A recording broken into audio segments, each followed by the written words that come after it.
BJP के प्रवक्ता का भी स्वागत है। बीजेपी के प्रवक्ता से सवाल तो बनता है, बिल्कुल बनता है। इस मुल्क में जब चारों तरफ हाहाकार मचा हो, कोहराम मचा हो, तो इसमें बाकी कोई सवाल सब बेईमानी है, इसमें कहने में कोई नहीं। और इससे पहले की जो प्रवक्ता बैठी थी बीजेपी के प्रवक्ता सारंगी, उनसे मैंने पूछा, सामने सवाल पूछा, उनके पास जवाब नहीं था। और ये बनता है सवाल, क्यों नहीं बनेगा? ये बात रोष का नहीं है, गुस्से का नहीं है। उससे पूछे जिसका परिजन खड़े हैं बाहर अस्पताल के फुटपाथ पे और मरीज दम तोड़ देता है। तो ऐसे में ये सवाल कांग्रेस के प्रवक्ता का लाजिमी है कि हम कैसे, कौन सा तुलना करें और कौन से अनुमान के बारे में बात करें। अजय कुमार जी की बात सच है, इसमें कहीं दो राय नहीं है। लेकिन रोष दिखाने से, जिस तरह से अजय कुमार जी रोष दिखा रहे हैं, वो कोई समस्या का हल भी नहीं है। और अगर समस्या का हल तब होता, इस मुल्क ने जब प्रिपेयर किया होता अपने को अस्पतालों से और एजुकेशन सिस्टम से, तब अजय कुमार जी सीना तान के और ठोक के बोलते कि प्रतीक चुप रहो, तुम्हें पूछने का और बोलने का कोई हक नहीं, क्योंकि मुल्क को मैंने यहां खड़ा कर रखा है। Now please listen me. Audio down, Congress के प्रवक्ता की ऑडियो डाउन, कांग्रेस के प्रवक्ता को ऑडियो डाउन।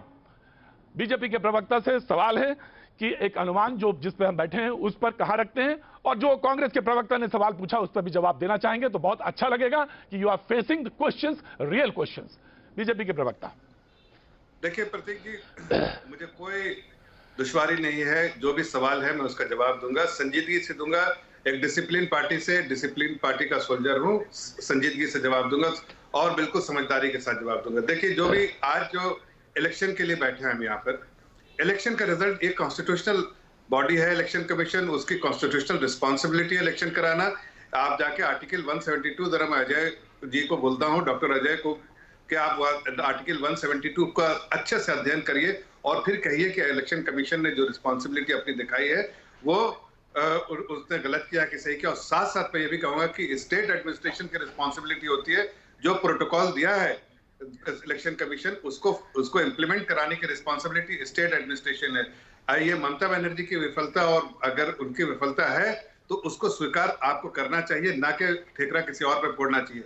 दूसरी बात ये कहना चाहता हूं कि आज इलेक्शन का रिजल्ट आने वाला है, जो एग्जिट पोल है, एग्जिट पोल जो है, इलेक्शन होगा तो एग्जिट पोल आप भी बैठे हैं, आपके लिए भी है, आपके लिए भी उतना ही महत्वपूर्ण है, और दीगर पॉलिटिकल पार्टी से उनके लिए भी उतना ही महत्वपूर्ण है। और हम जब टीवी डिबेट में बैठे हैं तो जिस मुद्दे पे बात कर रहे हैं उसी मुद्दे पे बात करेंगे।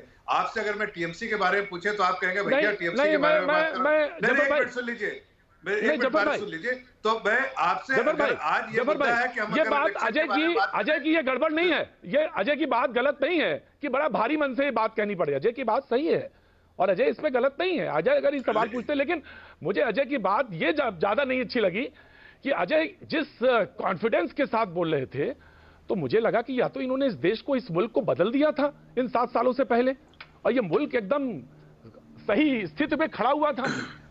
तो मुझे तो इस पर आश्चर्य था। अजय एक बहुत अच्छे सुलझे हुए प्रवक्ता है, लेकिन बस आश्चर्य इस बात पे हुआ और कोई बात नहीं। अजय ने सवाल तो सही पूछा, अजय के सवाल में कोई गलती नहीं थी। उस पे भी जवाब देता हूं। Please complete.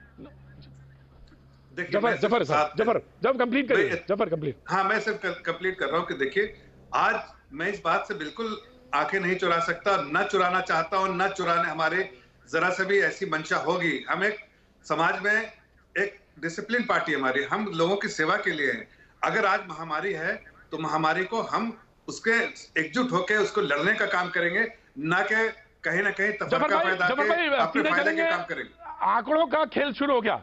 जी जी जफर भाई, आंकड़े आना शुरू हो गए हैं और अनुमान आना शुरू हुआ। प्रीति हमारे साथ मौजूद है। प्रीति जी प्रतीक, और जो पहला एग्जिट पोल का जो रुझान आ रहा है, जो नतीजे आ रहे हैं, वो तो बता रहा है कि नो डाउट कि टीएमसी का परफॉर्मेंस अच्छा है, लेकिन आउटस्टैंडिंग अगर किसी पार्टी का परफॉर्मेंस है तो वो है बीजेपी, जिसने अपने आप को 2016 से एकदम उलट, ये कहें कि नॉर्थ पोल और साउथ पोल इस एग्जिट पोल के नतीजे बता रहे हैं। चलिए ग्राफिक के जरिए समझते हैं कि आखिर ये आंकड़ा बता क्या रहा है। दरअसल जो एग्जिट पोल पहला सामने आया है पश्चिम बंगाल पर, उसमें टीएमसी के लिए कहा जा रहा है कि जबरदस्त सीटें हैं, लेकिन कांग्रेस पार्टी एक बार फिर से हाशिए पर पहुंचती हुई नजर आ रही है।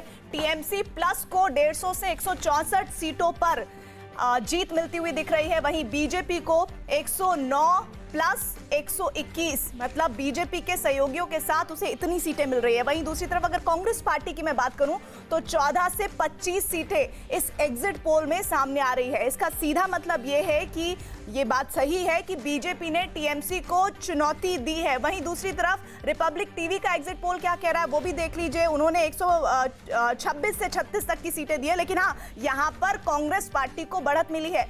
लेफ्ट की हालत बहुत पतली है, 4 से 8 सीटें मिलती हुई नजर आ रही है इस एग्जिट पोल में।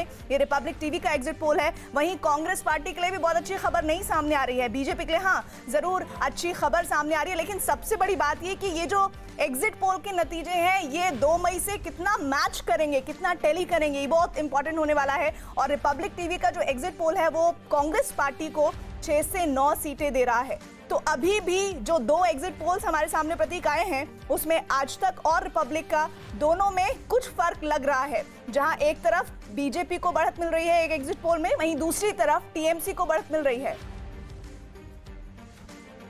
लेकिन प्रीति एक बात बताइए कि थोड़ा सी जो फाइट जो है वो बहुत एकदम बहुत नजदीकी नहीं लग रही है आपको, अगर दोनों की तुलना करें? और बहुत रिपब्लिक की और बहुत ही नजदीक है। और मुझे लग रहा है कि अभी और जो एग्जिट पोल सामने आएंगे उससे और बहुत पिक्चर साफ होगी कि आखिर टीएमसी और बीजेपी कहां स्टैंड कर रहे हैं। लेकिन एक बात तो सही है कि टीएमसी को जिस कदर बीजेपी ने टफ फाइट दी थी वो एग्जिट पोल में नजर आ रही है। वो सरकार बना पाते हैं नहीं बना पाते हैं ये अभी भी एक सवालिया निशान है। हाँ, साथ ही टीएमसी को लेकर एंटी इनकम्बेंसी एक बड़ा फैक्टर रहा। क्या उसका असर रहा? क्योंकि ये बात बार बार कही जा रही है कि कोरोना के दौर में जिस तरह की बम्पर वोटिंग हुई है लगातार, मैंने देखा फेजेस में, चाहे महिला हो, पुरुष हो, बुजुर्ग वोटर हो, वो बड़ी तादाद में निकले। लेकिन ये पहली दफा नहीं है, पहले भी बम्पर वोटिंग के लिए पश्चिम बंगाल जाना जाता रहा है। ऐसे में ये वाली बम्पर वोटिंग किस पार्टी के लिए सत्ता की चाबी होगी, ये अहम होगा प्रतीक।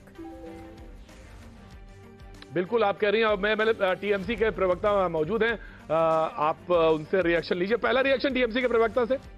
जी जायसवाल साहब। हाँ सर, एक बार सरकार बना रहे हैं, एक जगह सरकार नहीं बनाते दिख रहे हैं। जी नमस्कार। नमस्कार सर, आपके साथ साथ जितने भी हमारे सहयोगी हैं उनको भी नमस्कार है और पूरे देश को नमस्कार है सर। और जहां तक है सर, हमारी संवेदना उस हर परिवार के साथ है जिन्होंने इस आपातकालीन स्थिति में अपने प्रियजनों को खोया है। एक बहुत दुखद समस्या है सर पूरे देश के ऊपर, और भगवान हमको इसका निवारण दे और रास्ता दिखाए। बहरहाल जो सर जो आप जो बता रहे हैं, जो नंबर्स जो आप दे रहे हैं सर, आप खुद ही बंगाल में काफी घूमे हैं और आपका तो सर खुद का एक आकलन है जो मैं विश्वास रखता हूं कि वो काफी सटीक बैठेगा। शायद एग्जिट पोल से ज्यादा अच्छा आप एग्जिट पोल खुद के कर देते, क्योंकि आपने बंगाल को हर कोने कोने में आप घूमे हैं और बंगाल को बहुत अच्छी तरीके से, करीब तरीके से आपने महसूस किया है। आपका भ्रमण है बंगाल के प्रति। और जैसा था बिल्कुल उस पर रिएक्शन होगा, जरूर होगी बात, लेकिन आपका रिएक्शन है। हाँ सर, ये नंबर्स हम रिपब्लिक तो सर खैर छोड़ दीजिए, उसके बारे में मैं टिप्पणी नहीं करूंगा, लेकिन जहां तक है सर ये बहुत कम दिखा रहे हैं सर। हम 200 के पार हैं, 204 से 211 के बीच का आकलन हमारे पार्टी का खुद का जो हमारा जो रिसर्च है, जो एनालिसिस हमने करी है, ये हमको हुआ है। और BJP we will come to you of course. Left के वाशर साहब,